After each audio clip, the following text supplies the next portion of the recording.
Akkam jirtu nagaa keessanii viidiyoo kanaan amortaayizeeshinii ilaalla. Amortaayizeeshinii maal akka ta'e jechuudha. Jalqaba kanneen chaanalii kanaaf haaraa taatan please subscribe godhaa. Viidiyoon kun yoo isinii tole immoo like godhaa. Amortaayizeeshiniin adeemsa ittiin liqii keenya yookaan idaan irra jiru tokko suuta suutaan ittiin ofirraa kaffallee fidudha jechuudha karaa gabaabaa.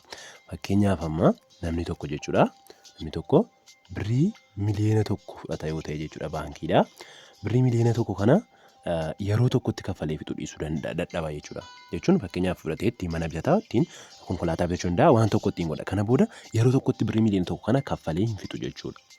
Ijaa kana ta'ee fi baankiin maal godha jechuudha akka namichi kuni guyyaa guyyaadhaan yookaan immoo ji'a ji'aan waggaa keessa ji'a ji'aan kaffalee akka inni xumuru godha jechuudha. Okay, amma kaffaltii kana ji'a ji'aan haa xumuruu jenne ji'a ji'aan kaffalee ida'amni isaa baru miliyoona tokko qofa dhufuu qabaa akkas taanaan hin ta'u. Kanaafiyyuu with some interest, okay, interestii wayiitii wajjin kaffaluu qaba namichi kun jechuudha. Akkamittiin ji'a ji'aanii interestii sana qabsiisee akkamittiin ji'a ji'aan wanti birrii arra birrii miliyoona tokko baasu tokko bor amortaayizeeshinii akkamittiin birrii kana kaffalee fixuu danda'a waggoota nuu kenname keessatti kan jedhu immoo foormulaa kana fayyadamna jechuudha. Innis PV times I dha kun I over 1 minus 1 plus I the power of minus n. Isa kanaan iyyuu maallaqa kana gara fuulduraatti kaffala jechuudha. Jechuun birrii miliyoona tokko kana yoo fudhatee jedhee birrii ida'ame inni kaffalu birrii miliyoona tokko qofaan ta'u jechuudha. Interestii wayii yookaan dhalli wayii jiraachuu qaba jechuudha. Kanaaf iyyuu dhala kanaa hojii yeroo kaffalu bifa kanaan yeroo kenname sanaa keessatti bifa kanaan kaffaluu danda'a jechuudha. For example, calculate a monthly payment on 5-year car loan of what 1 million which has interest of 7%. Laalaas jechuudha. Fakkeenyaaf namni tokko jechuudha dhaqee birrii miliyoona tokkoon konkolaataa liqeeffate haa jennu. Erga dhaqee konkolaataa liqeeffateeti that ammamitti kaffalee fixuu qaba 5 year keessatti nun jedhu waggaa 5 keessatti jechuudha. That 5 year dha taayimii kan keenya dhabuun. Taayimiin inni itti kaffalee fixuu qabu waggaa 5 keessatti 5 year. Okay. And inni kan biraa calculate monthly payment dha. Ammamiin kaffala monthly ji'a ji'aan waggaa keessatti jechuudha. Kanaafiyyuu M yookaan periodic payment second no compound period dha dhiifama. Compound period yookaan amma inni ittiin waggaa keessatti kaffalu monthly yookaan ji'a ji'aan jechuudha. Ji'a ji'a taanaan immoo meeqa inni compound period keenya 12 dha jechuudha. Maaliif ji'a 12tu jira waan ta'eef. Inni kan biraan which an interest of what interestiin isaa meeqadha. Interestii meeqa qaba jechuudha.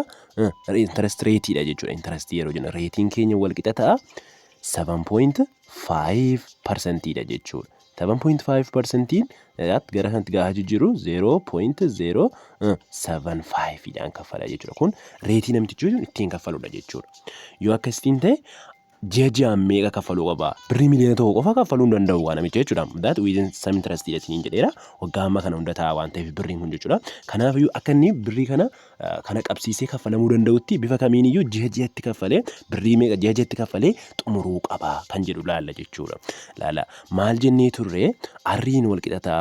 Arriin amortaayizeeshinii yoo ta'e amortaayizeeshiniin keenya wal qixa ta'a present value times I over 1 minus 1 plus I the power of minus n ta'a jenneera. As keessatti present value keenya qabna. Present value ni meeqadha? Ammatti gatiin fudhate kanadha. Present value wal qixa ta'a meeqa? 1 million. Present value 1 million dha jechuudha. Okay. Inni kan biraani I ni maalidha? I jechuun yeroo maal jennee turre I wal qixa ta'a. I wal qixa maal ta'a jennee rate over what? M dha yookaan compound period dha jennee jechuudha. Reetii keenya qabna meeqadha? 0.075 qabna jechuudha. Over M immoo 12 dha jechuudha. That compound period dha waan ta'eef waggaa keessatti ammamiin akka inni kaffaludha waan ta'eef jechuudha. Inni kan biraa kuni wal qixa meeqa ta'a jechuudha. Gaafa 0.075 fi 12 dhaaf irru 0.00600 00625 ta'a jechuudha. Inni kun maal jechuudha? I kan keenyatiyyuu isee kanadha jechuudha. Inni kan biraa kanas nu barbaachisu N keenyadha. N maal taasisni jenneen ture? N equal with compound period times time dha jechuudha. Inni kun immoo wal qixa maal ta'a? Compound periodiin kan keenya M keenya 12 dha jechuudha. Okay? times taayimiin yeroo ammamiitiif tura namichi kun kaffaluudhaaf waggaa meeqa tura that 5 years jechuudha times 5 ta'a jechuudha kanaafiyyuu okay 12 times 5 ni meeqadha jechuudha this equal with 16 60 jechuudha kun immoo maal keenyadha inni kan keenya kana arganneedha jechuudha okay amma kana booda maal barbaadudha jechuudha karaa gabaabaa amma namichi kun jettiin kaffalu amortization kana barbaadudha jechuudha innis I dha jennee I qabna jechuudha I meeqadha 0 first jalqaba dhiifama PV dha yookaan present value qabna present value keenya 1 million dha jechuudha 1 million times I kan keenya meeqa turte 0.00625 dha jechuudha over ni kan biraa maalidha jechuudha 1 minus maaliti 1 plus I kan keenya ammas meeqadha inni era 0.0625 dha jechuudha the power of minus n dha n kan keenya meeqadha 16 that 60 dha jechuudha isa kanadha jechuudha kana booda maal ta'a jechuudha kuni 1 million times 0.00625 over 1 minus lalasti 1 plus 0.0625 gaafa walitti idaanee jennu jechuudha walitti idaanee gaafa jennu achi walitti idaanee immoo the power of minus 16 gaafa godhula see kana jechuudha see kana erga walitti idaanee kaane the power of minus 60 gaafa godhu jechuudha calculatoriidhaan gaafa goonee jennu meeqa taati 0.688 taati jechuudha 0.688 dha jechuudha okay isa kanarraa hir'isna jechuudha kun immoo walqixa meeqa ta'a jechuudha 1 million into what 0.0 what 625 over maali ta'a jechuudha 1 minus 0.6 1 minus 0.688 ni meeqadha 0.312 taati jechuudha 0.312 dha jechuudha okay kana gaafa see kana kanaaf irree miliyoona tokkoon baay'isnu meeqa ta'a jechuudha kuni 20,000 32 ta'a jechuudha 32 laala arra jeejiyaan jechuudha namichi kun ammoo waggaa shaniitti birrii 20,000 fi 32 kana kaffalee maal gochuu danda'a idaa kana ofirraa fixuu danda'a jechuudha inni kan biraani example a family has purchased with bursary 3,100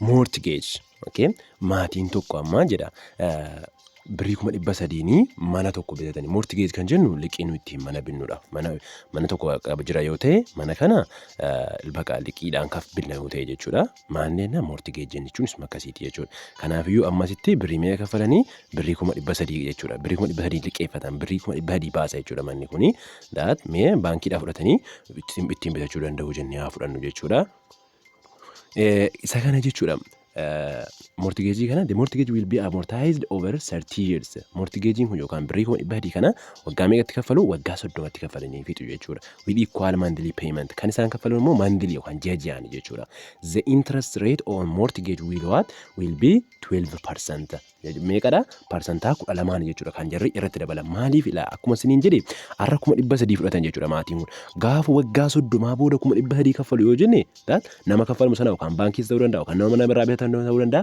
kasaaraadha jechuudha kanaafiyyu 100 irraa jechuun fi 100 isa waggaa 30 irraa jechuun baay'ee wal dhaba jechuudha gaafa sanatti 100 baay'ee xiqqoo taati jechuudha arrammoo 100 guddaadha jechuudha kanaafu 100 isa gaafa sanaan wal madaalchisuudhaaf maal jiraachuu qaba jechuudha dirqama siistemni wayii jiraachuu qaba ittiin kafalamaa deemu kun calluma jedhamee waan dhibbaadii kana xumuru qofaa miti interest way sam interest wajjin jiraachuu qaba jechuudha okay isa kanadha jechuudha asitti kan ilaalamu jechuudha okay per year waggaa irrattidha okay determine the monthly payment amma gaa monthly payment determine godhi ji'a tokkotti birrii meeqa kaffaluu qabu jechuudha maatiin kuni ji'a tokkotti birrii meeqa kaffaluu akka isaan qaban determine godha jechuudha kana determine gochuudhaaf akkuma isin jedha formulaa qabna r equal to what jenne present value yookiin immoo gatii amma ittiin fudhatan jechuudha kana times I over what over 1 minus 1 plus I the power of minus n dha jennee ture jechuudha.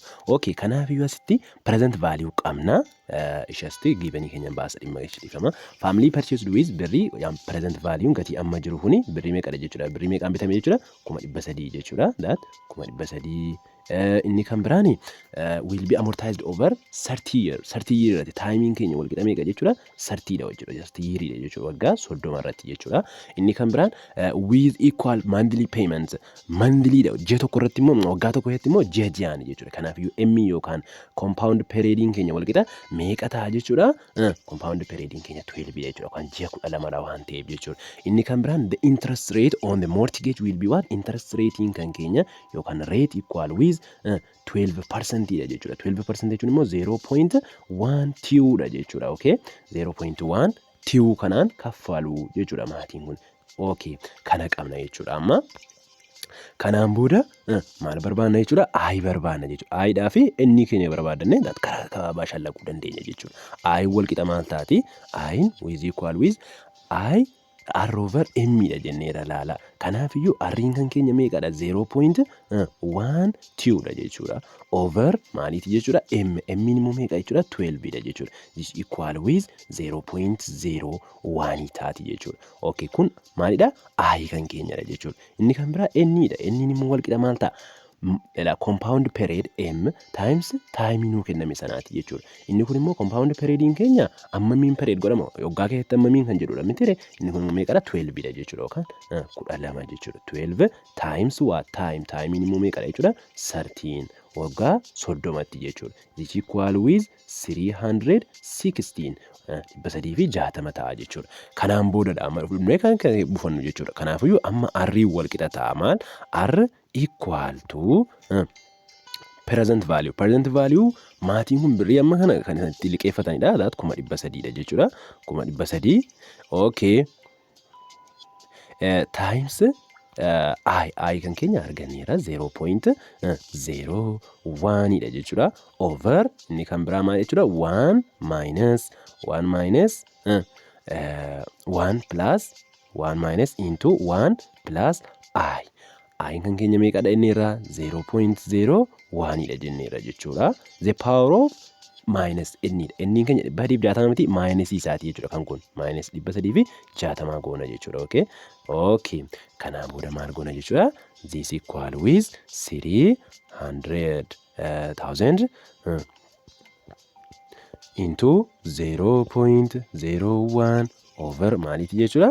Over 1 minus jennee into lala 1 plus 0.01 ini 1.01 ta'a jechuudha. Isee kana gaafa walitti daanee jennu jechuudha. 1.01 gaafa 1.01 kana walitti daanee kaanee the power of minus 16 goonu. The power of minus 316 gaafa goonu meeqa taati? 0.027 taati jechuudha. Gaafa isa kana power isa kanaan baay'isnee jennu. Kana isee kana walitti daanee kaanee power isaa kana gaafa goone jennu jechuudha calculator'idhaan. That kana taati jechuudha. The times kanaati jechuudha. Okay. Kana booda maal goona jechuudha? Kuni 300 kana baay'isuu meeqa goona jechuudha? 0.01 over 1 minus 0.027 immoo meeqa taati? 0.97 jechuudha. Okay. Kana booda isa kana maal ta'a? That 300,000. Okay. Times asti kun 0.1 dhiifama akkamitti akkas godhe 0.1 dha jechuudha. Okay, 0.01 kana ilaala 0.97 dhaaf gaafa irru meeqa taati? 0.0128 taati jechuudha. Isa kana yeroo irru jechuudha. Okay, kana booda maal goona? 0.01028 kana 300 baay'isna jechuudha. Gaafa kana waliin baay'isnu 3085.883. That maatiin kun jeetti birrii amma kana waggaa 30tti kaffalu jechuudha. Ji'a tokkotti birrii 385 tuqaa 8 birrii amma kana kaffalanii gaafa waggaa 30 idaa isaanii irra jiru kana xumuranii mannis kan isaanii ta'a jechuudha. Bifa kanaan amortaayizeeshinii ilaalla. Viidiyoon kun isin tole please like godhaa, yoo ta'e keessan immoo share godhaa. Baay'een isin jaalladha. Nagaatti.